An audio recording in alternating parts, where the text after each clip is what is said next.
கால் பாதங்களும் உங்களோட கைகளும் அடிக்கடி மரத்து போகிற மாதிரி ஆகுதா? அப்போ இந்த பதிவை முழுசாக பாருங்கள்.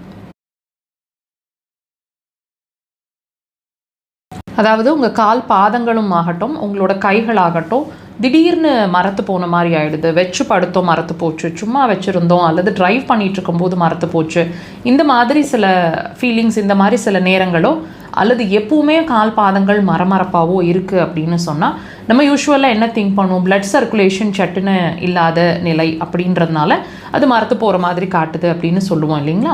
இதை தாண்டி ஏன் அதை அடிக்கடி சொல்லணும்? ஏன் அடிக்கடி அந்த மாதிரி ஒரு ஃப்ரீக்வெண்ட்டாக ஒரு இண்டிகேஷன் நமக்கு கொடுக்கணும்? பாடி ஏதாவது நமக்கு இண்டிகேட் பண்ண விரும்புதா? முழுசாக இந்த பதிவை பாருங்கள், உங்களுக்கு ஒரு கிளாரிட்டி கிடைக்கும். இப்போது இந்த மரத்து போகிற விஷயம் அப்படிங்கிறத பொறுத்த வரைக்கும் உங்களோட 2 உறுப்புகள் சார்ந்த பிரச்சனைன்னு சொல்லப்படுது. முதல் விஷயம் உங்களோட பெரிகார்டியம், இரண்டாவது விஷயம் உங்களோட பித்தப்பை கல்லீரல். ஸோ இந்த உறுப்புகள் பாதிச்சிட்ருக்கு அல்லது பாதிக்க போகுது அப்படின்றதுக்கான ஒரு அறிகுறி தான் இந்த கால் பாதங்களோ கைகளோ மரத்து போகிற மாதிரி ஒரு நிலை. இது நாட் ஓன்லி உங்களோட பாதங்கள் ஆகட்டும், உங்களோட கைகள் ஆகட்டும் மட்டும் இல்லாமல் உடம்புல எந்த பகுதி திடீர்னு மரத்து போயிடுச்சு அப்படின்னு ஃபீல் பண்ணாலும் இதுதான் ரீசனுங்க. இப்போ நான் சொல்லக்கூடிய கம்ப்ளைண்ட்ஸ் எல்லாத்தையும் நீங்கள் வாட்ச் பண்ணியும் பார்க்கலாம். உங்களுக்கு இந்த விறுவிறுப்பு அப்படிங்கிற ஒரு விஷயம் அடிக்கடி நடந்துட்டுருக்குது அப்படின்னா கைகளோ கால்களோ அடிக்கடி, அதாவது பாம்ஸ் வேர்த்து போகிற மாதிரி இருக்கும், படபடப்பு அதிகமாக இருக்கிற மாதிரி இருக்கும், தலை பாரம் அதிகமாக இருக்கிற மாதிரி இருக்கும், கண்கள் சார்ந்த பிரச்சனை, எரிச்சல், தண்ணி வடிகிறது, தூக்கமின்மை, கண்கள் செவந்துக்கிற மாதிரி இருக்கிறது, கண்கள் மஞ்சள் நிறமாக மாறிடுறது, இந்த மாதிரி விஷயங்கள் இருக்கும்.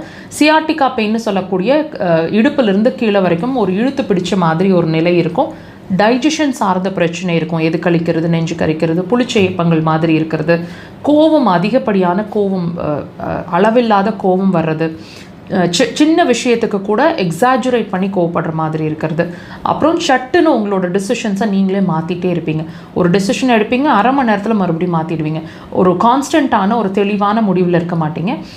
வேவரி மைண்டுன்னு சொல்லலாம். நிறைய திங்க் பண்ணுவீங்க, ஓவர்லாப்பிங் ஆஃப் தாட்ஸ் இருக்கும், எப்பவுமே நெகட்டிவ் தாட்ஸ் இருந்துகிட்டே இருக்கும். இது எல்லாமே நீங்கள் ஈஸியாக உங்களுக்குள்ளே நீங்கள் வாட்ச் பண்ணக்கூடிய விஷயங்கள். ஸோ உங்களோட கால் அண்ட் கை மரமரப்புக்கும் இவ்வளோ விஷயத்துக்கும் சம்மந்தம் இருக்கான்னு கேட்டிங்கன்னா எஸ், உங்களோட பாடி லாங்குவேஜ் அது உங்களுக்கு ஈஸியாக ப்ராப்ளம் இருக்குது, உங்களோட இன்டர்னல் ஆர்கன்ஸில் ப்ராப்ளம் இருக்குங்கிறத சிம்டமேட்டிக்காக சொல்லும். அக்குபஞ்சரை டெஃபினட்டாக ட்ரை பண்ணுங்கள், ரிசல்ட்ஸ் நல்லாயிருக்கும்.